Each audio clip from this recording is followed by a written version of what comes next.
자, 지금부터는 새로운 단원인 여러 가지 함수의 미분법을 나갈 거예요. 현재 살짝 왼쪽 가서 써주면 여러 가지 함수의 미분법. 자, 여기서는 이제 미분법에 집중하기보다는 이 함수에 집중해서 다양한 함수에 따른 어떤 극한과 미분을 배워보자 라고 하는 게 목적이고요. 첫 번째는 우리가 지수로그 함수에 관련된 현재 기본적인 극한을 먼저 배웁니다. 그리고 두 번째는 지수로그 함수에 관련된 미분법을 배우고요. 세 번째는 이제 새로운 단원인 삼각함수를 배우게 돼. 그러면 삼각함수에 대한 연산, 삼각함수의 덧셈 정리를 배웁니다. 그리고 네 번째는 삼각함수에 관련된 극한을 배울 거고요. 마지막 삼각함수의 미분법, 이렇게 배우시면 돼요. 현재 이 과정의 포커스는 기본적으로 이제 앞으로 있을 미분법에 관련된 기본 연산을 좀 익혀보자 라는 게 목적인 거고요. 특히나 이제 극한을 할 수 있어야 미분을 할 수 있고요. 요 덧셈 정리하고 극한이 합쳐지면 우리가 그걸 바탕으로 해서 미분을 풀겠다. 결국 키워드는 이제 미분을 하는 과정인데 그 앞의 내용의 정당성을 위해서는 극한의 내용을 반드시 알아야 돼 라고 설명해 주는 과정이에요. 이미 우리가 수투를 통해서 기본적으로 다항함수의 미분법은 다 배웠어요. 그러면 이제 다항함수가 아닌 다른 함수는 어떻게 설명할 거야? 라는 과정을 담는 내용이다. 이렇게 생각하시면 되겠습니다. 그 중에서 첫 번째, 지수 로그 함수에 대한 극한을 배울 텐데, 지수 로그 함수의 극한. 현재 여기서 배워야 될 내용은 크게 두 가지로 나눠져요. 첫 번째는 뭐냐면 우리가 알고 있는 기본적인 사항들, 기본형에 대해서 좀 배울 것이고 그 밖에 우리가 또 새롭게 배울 자연상수 2라는 과정을 공부하게 됩니다. 첫 번째 이제 기본형이라는 건 뭐냐? 우리가 알고 있는 무한대분의 무한대꼴하고 똑같은 개념이에요. 만약에 첫 번째 소개하는 것은 만약 첫 번째 y가 ax 지수함수라면 어떻게 설명하겠습니까? 라고 질문해줘요. 그러면 첫 번째로 우리가 알고 있는 것처럼 0하고 1 사이라면, 두 번째는 1보다 크다면 어떻게 될까? 질문하는 거죠. 그럼 0하고 1 사이에서는 이 함수는 우리가 알다시피 감소함수다라는 걸 확인할 수 있고요. 그 다음에 a가 1보다 크다면 이 함수는 우리가 알고 있는 증가함수다라고 공부할 수가 있습니다. 자, 이 과정에서 문제를 물어볼게. 리미트 x가 무한대로 갔을 때 ax는 얼마일까? 이렇게 되는 거 하나. 그 다음에 또 하나는 리미트 x가 마이너스 무한대로 간다면 이 지수함수의 값은 얼마겠습니까? 라고 묻는 거죠. 그럼 여기는 생각하는 게 아니고 보는 거예요. x가 무한대 가면 y 값이 점점 작아지겠죠?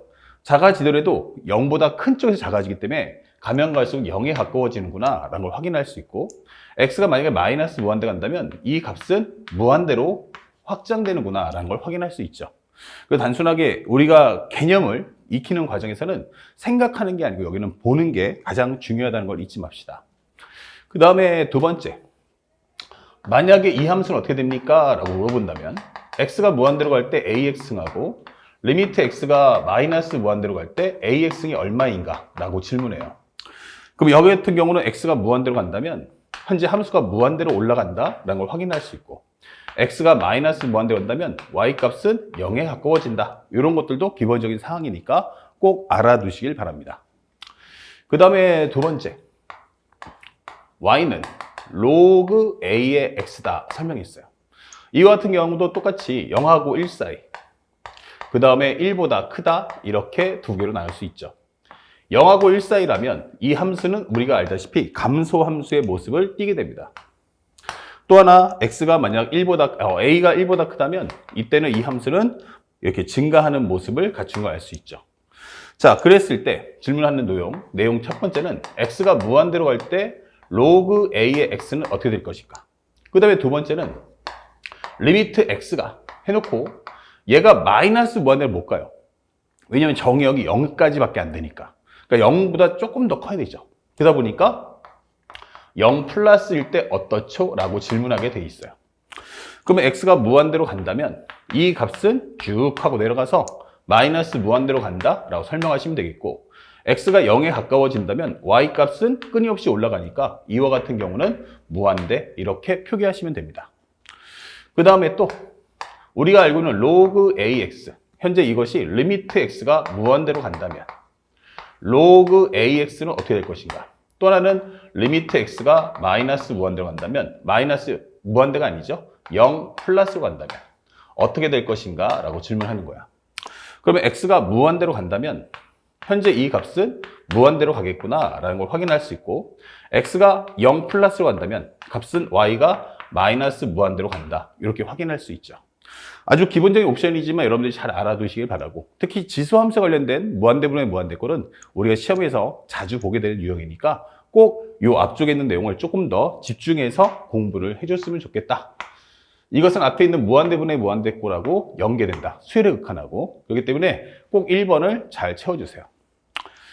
자, 그 다음에 이제 새로 나오는 내용이 바로 두 번째, 심화형인데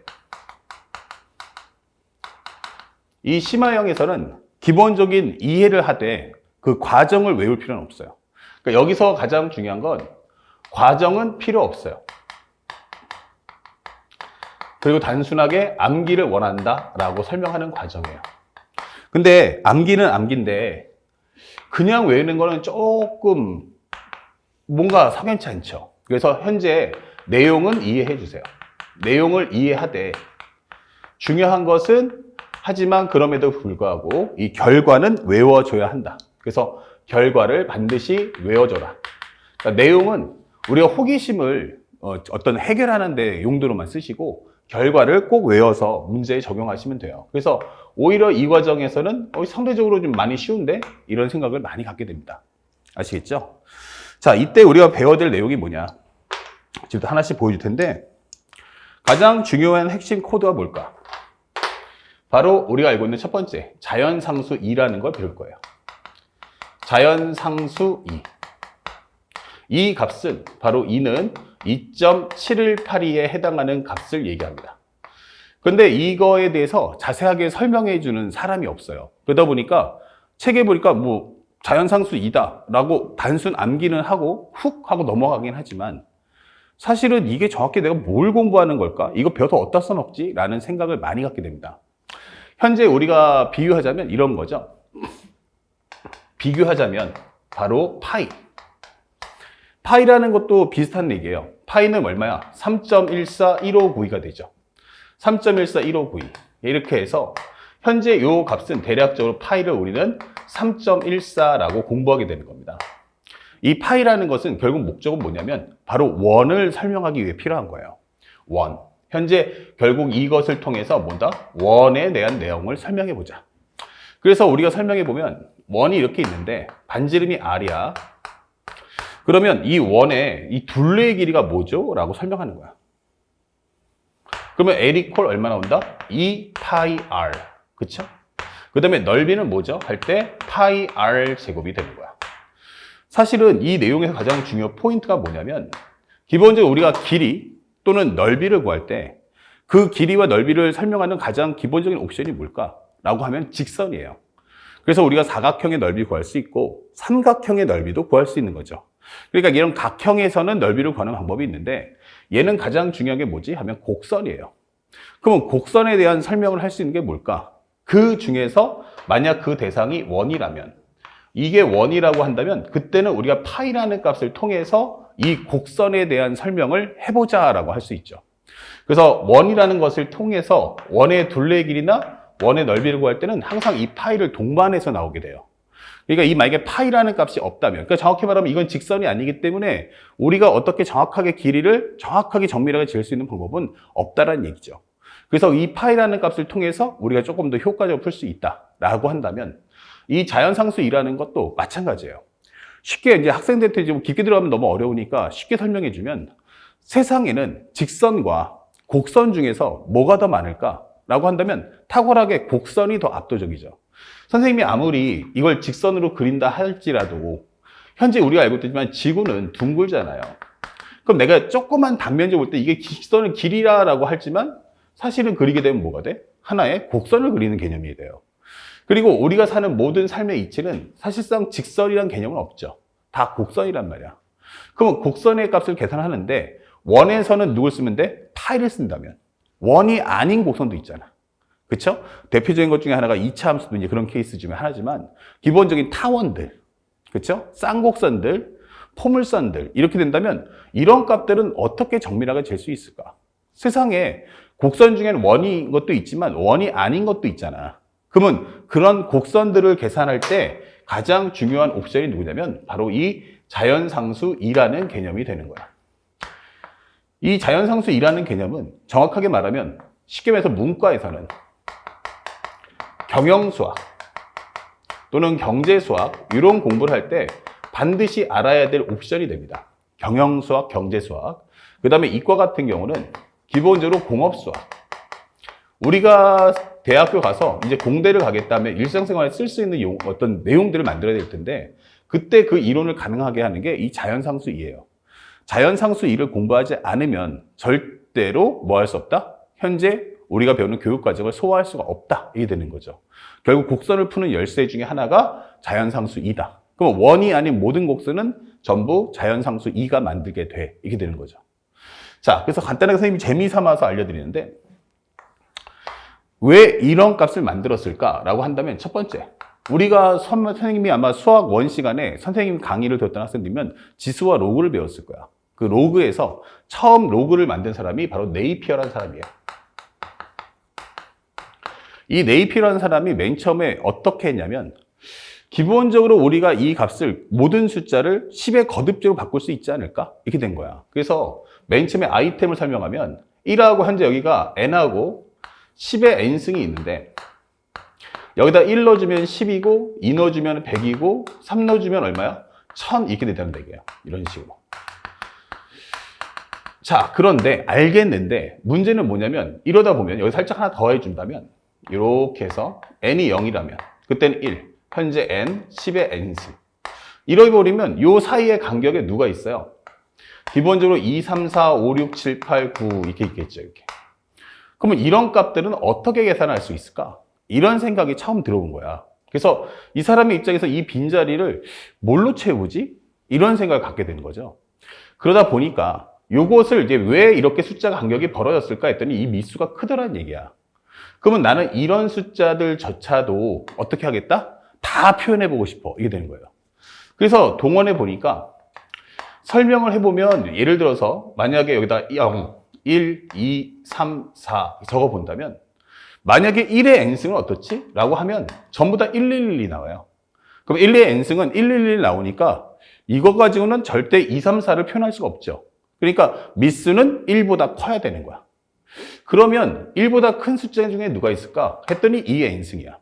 2의 n승은 얼마야? 1. 2의 1승은 2, 2의 제곱은 4, 2의 3승은 8, 2의 4승은 16이 돼요. 그러니까 여기 이제 빈 공간 없죠. 대신에 여기에 누가 있어요? 3. 여기는 5, 6, 7. 여기는 9부터 해서 15까지 이렇게 되는 거예요. 그러면 이런 값들도 정밀하게 잴 수는 없을까? 이게 되는 거죠. 그러다 보니까 우리가 알게 된 건 1의 n승보다는 커야 되고 2의 n승보다 작은 누군가의 거듭 제곱이 있어야 되지 않을까? 이게 되는 거예요. 그래서 만들어진 게 이걸 정밀하게 조사하다 보니까 만들어진 게 누구냐면 바로 1 플러스 n분의 1에 관한 n승이라는 것을 만들게 된 거야. 이 사람이 하나씩 실험을 하다가. 근데 문제는 됐던 게 n이 만약에 0이면 어떨까? 그러면 여기는 1의 0승이니까 1 나올 거야. 1 플러스 0은 0이니까 1의 0승은 1. n이 1이면 어떨까? 라고 하면 1 플러스 1에 관한 2승. 그러면 이건 얼마 돼요? 2의 제곱이니까 4. 이게 되는 거죠. 2의 제곱이 아니죠. 현재 만약에 n 대신에 1을 넣어주면 여기 1승이죠. 이건 2가 나온다. 이게 되는 거죠. 좋아. n 대신에 2를 넣어주면 어떨까? 그러면 1 플러스 2분의 1에 관한 제곱. 이렇게 되는 거야. 그러면 2분의 3이니까 4분의 9고 이거는 2.25가 된다. 이게 되는 거죠. 오케이. 그 다음에 n 대신에 3 넣어주면 어떻게 될까? 3 넣어주면 1 플러스 3분의 1에 3승이 되는 거야. 그러면 3분의 4에 관한 3승이니까 요거 27분의 64 이렇게 되는 거죠. 그러면 64를 27로 나눈다면 결국 2배 해주면 54, 100이 되죠. 그 다음에 한 3 정도 적어준다면 4는 좀 넘은 것 같고 3 정도 적으면 3, 7에 21, 3, 2, 6, 81, 19가 된단 말이에요. 그러면 19가 나오면 또 한 번 해보자. 얼마 들어갈까? 5? 아니면 좀 많은 거, 좀 부족해. 6, 7, 7 넣어보자. 7, 7에 49, 7이 14. 그럼 189가 됩니다. 다시 100이 되는 거죠. 이런 식으로. 그러면 1.370, 그 다음에 또 나오는 게 37, 뭐 이런 식으로 나올 거라는 얘기야. 그럼 대략 한 2.37 되지 않을까? 이렇게 되는 거죠. 그러면 현재 이 값은 계속해서 어떻게 된다? 커질 거야. 이게 되는 거야. 그죠? 계속 커지는데 이 증가폭을 보시면 현재 여기서 얼마가 커지죠? 하면은 0.25만큼이 커졌다. 이게 되는 거예요. 그리고 이 값을 또 하면 얼마 돼요? 전항 대비해서 0.12만큼 커지더라. 이게 되는 거야. 그러면 지수 함수는 어땠냐면 원래대로면 이렇게 함수가 커져서 이렇게 가야 되잖아. 그러니까 값을 넣어주면 값이 폭발적으로 올라가게 되죠. 그런데 미스도 고정하지 않고 같이 움직이면 어떨까? 이러면 조금 완만해져도 괜찮긴 할 것 같아. 근데 이렇게 완만해지는 건 말이다. 이 값이 고정돼야 돼. 근데 미스도 같이 움직이면 어떨까? 했더니 요 값을 계속 해보니까 이 대략적인 값이 2.718이 하면서 여기가 계속 바뀐다는 얘기예요. 다시 말하면 값을 진행함에 따라서 계속 올라가는 증가폭이, 변화폭이 어땠다? 점점 줄어드는 거야.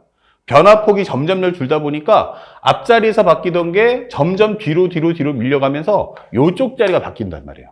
또 나중에 지나면 여기가 더 바뀌겠죠. 그러면서 사실상 앞쪽에 있는 전체 숫자는 고정이 돼버리고 뒤쪽에 있는 수들만 조금씩 바뀌는 상황이 발생하더라. 다시 말하면 이렇게 해버리면 값이 무한대로 올라가는 게 아니고 2.718이 어딘가에 가요. 다시 말하면 증가는 증가하는데 증가폭이 소수점 저 밑에 아주 밑에 있는 찌질한 값이 바뀌다 보니까 사실은 이건 점근선이 있다고 말하기도 뭐하고 없다고 말하기도 뭐한 이런 상황이 발생하는 거예요. 그래서 아 이런 값이 만들어지는구나 라고 맨 처음에 네이피어라는 사람이 발견한 거예요. 근데 이 사람의 문제는 뭐였냐면 이거를 찾아내긴 했어. 찾아내긴 했는데 공식적인 발표는 하지 않은 거예요. 그냥 대략적으로 이런 게 있구나만 판단하고 스킵 이게 되는 거죠. 아 이런 게 있구나 하고 판단하고 스킵. 아 그냥 이런 게 있나 보네 이게 되는 거죠. 그러다 보니까 우리가 알게 된 정리는 만약 이렇게 n이 무한대로 간다면 이거 1 플러스 n분의 1의 n승은 대략 2.718이라고 하자라고 생각만 갖고 있는 거야. 그래서 우리는 이 값을 다른 말로 자연상수 2라고 하자. 이게 되는 거예요. 결국 이 세상에 있는 자연에 있는 모든 신비를 푸는 가장 중요한 숫자라는 뜻에서 우리가 자연상수라는 말을 쓰는 거예요. 우리가 사는 모든 곡선에 대한 신비를 푸는 건 바로 얘가 될 거야. 그래야 모든 숫자를 다 설명하지 않겠어? 라고 처음 만든 거죠. 이게 기본적인 네이피어가 만든 하나의 첫 번째 이 자연상수 2에 대한 발견이 됩니다. 그 다음에 살짝 지울게. 이건 뭐 필기는 필요 없어요. 그러니까 어떻게, 왜 만들어졌는지를 그 동기부여만 한번 이해해보자라고 하는 거예요. 그러다가 우리가 알고 있는 그 다음 사람이 누구냐면 바로 우리가 알고 있는 수학자가 또 하나 나옵니다. understand? 자, 요 공간이 좀 부족하니까 현 선생님이 여기까지 일단 네이피어에 대한 정리까지 끝냈죠. 그럼 요 네이피어에 관련된 내용을 살짝 킵해서 여기까지만 우리가 먼저 그냥 하자. 이게 낫겠죠. 현재 요거까지 정리하는 게 좋을 것 같아. 좀 망설였는데 시간이 좀 길어지니까. 근데 두 번째까지 할게요. 자, 베르누이라는 사람이 있어요. 이 사람은 이제 경제학적으로 설명을 하게 된 거야. 시대가 다른 거지. 그러니까 이 사람은 자기가 생각만 갖고 있고 발표는 안 했어. 그 다음에 한참 있다가 베르누이라는 사람이 어떤 생각을 했냐면 내가 원금이 1이 있어. 근데 연이율 100%로 하겠어. 연이율 100%면 1년만 지나면 네 원금을 똑같이 해서 얹어줄게 이렇게 되는 거예요. 그래서 현재 1년 동안에 지났을 때 내 돈이 얼마가 됐을까 이 생각을 한 거야. 그러면 이렇게 돼 있는데 내 원금이 1이야. 그 다음에 기간이 얼마? 1년이야. 그럼 내 돈이 얼마 됐지? 그러면 여기는 원금 1에다가 이자 1을 얹어서 2가 될 거야 이렇게 생각하는 거야. 근데 이 베르누이가 뭐라고 했냐면 차라리 그러지 말고 나는 이걸 좀 짧게 만들면 어떨까? 네가 연이율이 100%라며. 예. 그러면 이걸 딱 6개월로 끊으면 어떨까? 그러면 나는 이자를 2분의 1만 받겠다. 50%만 받으면 안 될까? 이게 되는 거예요. 그러면 6개월마다 갱신할게. 그러니까 은행에다가 1년을 묵지 말고 6개월짜리 예금을 해놨다가 끝나면 다시 또 가입해서 또 6개월. 그래서 나는 예금을 2번 할 거야. 이게 되는 거야.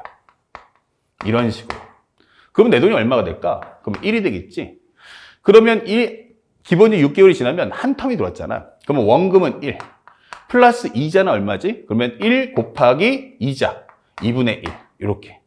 그러면 이렇게 되면 이건 원금, 이자. 합쳐주면 1 플러스 얼마다? 1 플러스 2분의 1이다. 이게 1승이 되는 거야. 이렇게. 그러면 현재 원금이니까 이거 1 곱하기죠. 그러니까 1을 공통으로 뽑아낸다면 결국에는 1 곱하기 이렇게 될 거야. 그러면 다시 또 이 돈이 이렇게 흘러간다면 내가 맡긴 돈은 이만큼이니까 이 돈에 관한 이자를 다오. 이렇게 되는 거죠. 그럼 이 돈에 대한 50%의 이자를 딱 붙여주는 거야.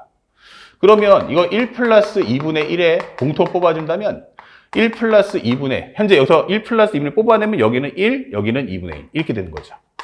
그러면 이거 1 플러스 2분의 1에 관한 뭐다? 제곱이 되잖아. 이게 되는 거죠.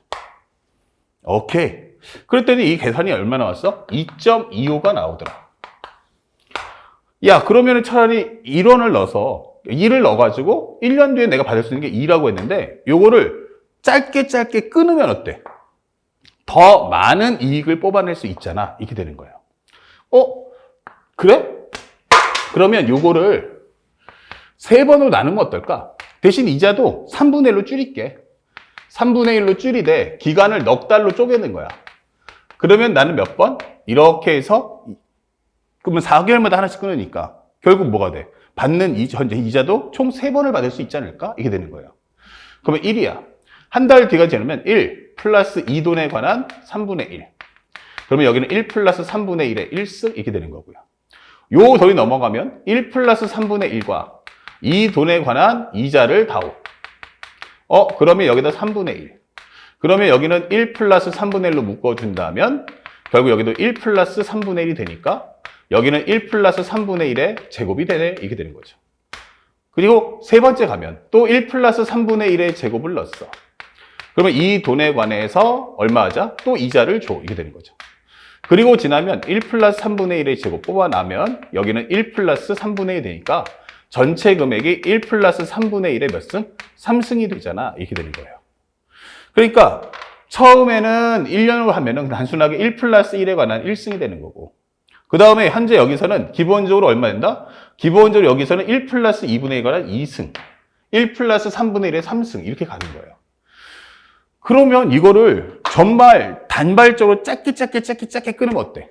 짧게 끊으면 더 많은 이익을 내지 않을까? 2.25고 이건 어떨만 나왔어? 아까 설명했지만 값이 더 거대해진단 말이야.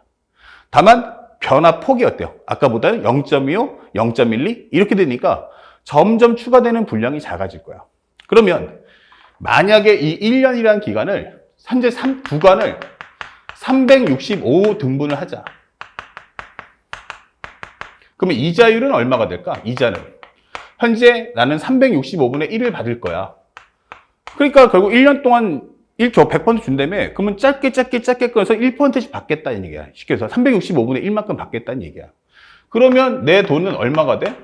총 365번의 이자를 받을 테니까 이런 식의 돈이 가지 않겠어? 라고 설명을 하는 거예요. 그러다 보니까 이거를 무한등분해서 야, 왜 하루를 해?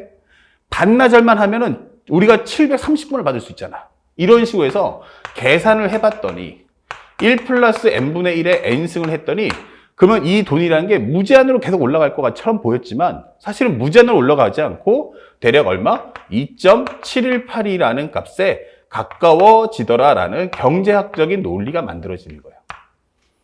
이렇게 동계산을 하게 된 원리가 만들어지는 거죠. 그러다 보니까 중요한 건 이 값은 증가는 맞아요. 올라가는 건 맞는데 무한대로 올라가는 게 아니고 2.718이라는 어떤 값에 끊임없이 가까워지더라라는 걸 이 네이피어라는 사람이 만든 거야. 그래서 우리가 경영학수학에서 경영수학이나 경제수학 때 이 개념을 배우게 되는 거죠. 자, 그래서 이런 숫자의 식을 어떻게 만들었는지 보여드리는 거고 이제 끝나고 나면 또 한 번 가는 게 이 사람들도 마찬가지지만 생각만 하고 정리는 안 했어. 그러다가 우리가 알고 있는 현재 마지막 세 번째 오일러라는 사람이 이제 그거를 발표를 합니다.